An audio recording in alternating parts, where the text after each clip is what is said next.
Selamat pagi para taruna. Apa kabar kalian semua? Semoga kalian dalam keadaan sehat walafiat, dalam kondisi sehat.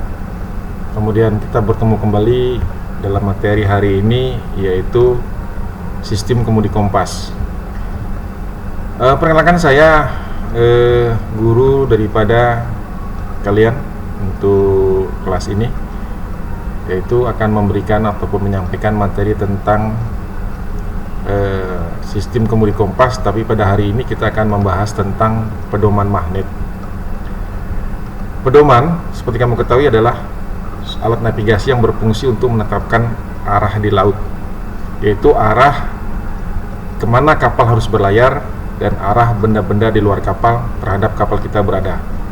Misalnya arah suatu suar, tanjung, pulau dan sebagainya yang kita baring untuk menentukan posisi kapal dari waktu ke waktu. Di atas kapal niaga, pada umumnya terdapat dua jenis pedoman, yaitu pedoman magnet ataupun magnetic compass, dan yang satu lagi adalah pedoman gasing ataupun zero compass. Selain dua jenis pedoman tersebut di atas, pada saat ini juga berkembang jenis lainnya yang disebut dengan pedoman elektronik.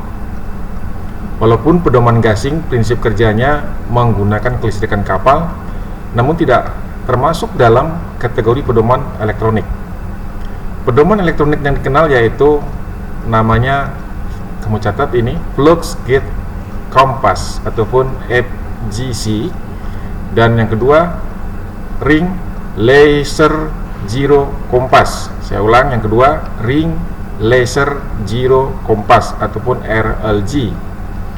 Yang ketiga adalah satelit kompas, ya, itu.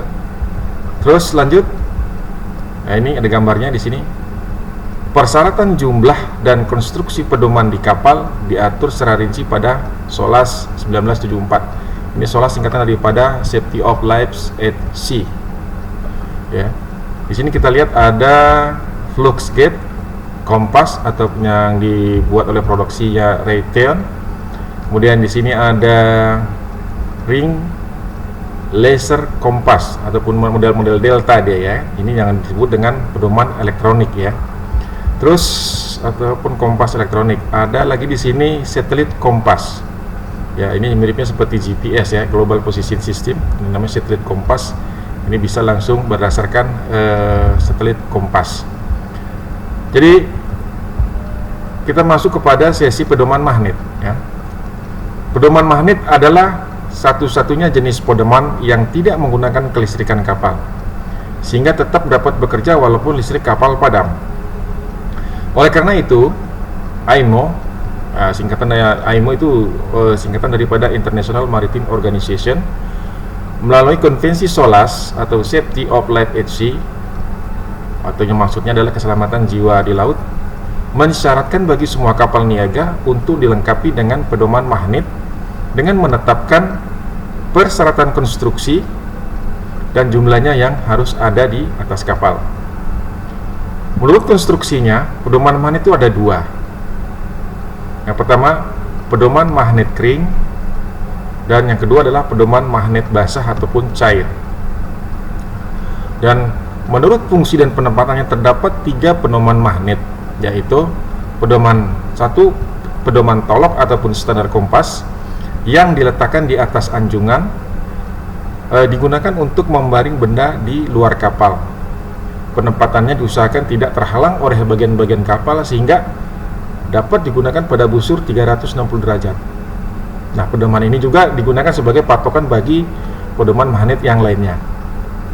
Yang kedua, pedoman kemudi ataupun string kompas, yaitu pedoman magnet yang diletakkan di depan roda kemudi, sehingga jurumudi kapal dapat melihat setiap saat pada waktu mengemudikan kapal. Nah, pedoman ini diletakkan tepat di bawah pedoman standar agar jurumudi mudah memeriksa perbedaan antara penunjukan pedoman tolok dan pedoman kemudi. Yang ketiga, pedoman cadangan ataupun spare kompas, berfungsi untuk mengganti salah satu pedoman tolok atau pedoman kemudi bila terdapat kerusakan secara fisik. Jadi ada 3 yang dipakai ya, coba ingat-ingat: pedoman tolok ataupun senar kompas, kemudian pedoman kemudi ataupun steering kompas, dan yang ketiga adalah pedoman cadangan ataupun spare kompas. Ingat-ingat ini ya.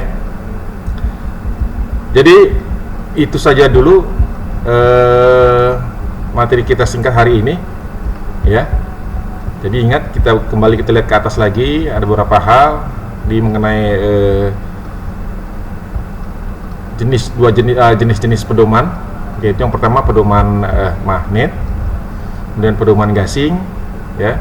Kemudian yang elektroniknya adalah dinamakan dengan flux gauge kompas, kemudian ring laser gyro kompas, satelit kompas, kemudian satu lagi pedoman magnet yang kita bahas tadi. Dan menurut konstruksinya pedoman magnet itu ada 2, yaitu pedoman magnet kering, pedoman magnet basah ya.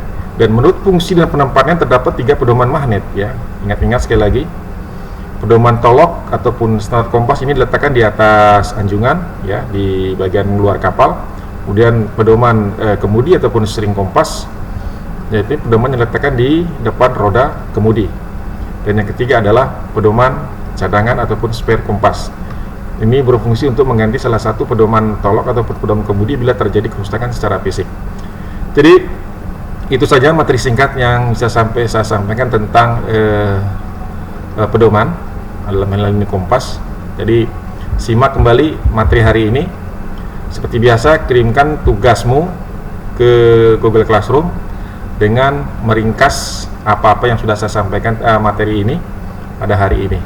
Demikian, semoga ini bermanfaat ya tentang pedoman magnet ini. Sampai ketemu lagi pada pertemuan yang akan datang. Selamat pagi, semoga tetap sehat semuanya dan selalu jaga protokol kesehatan.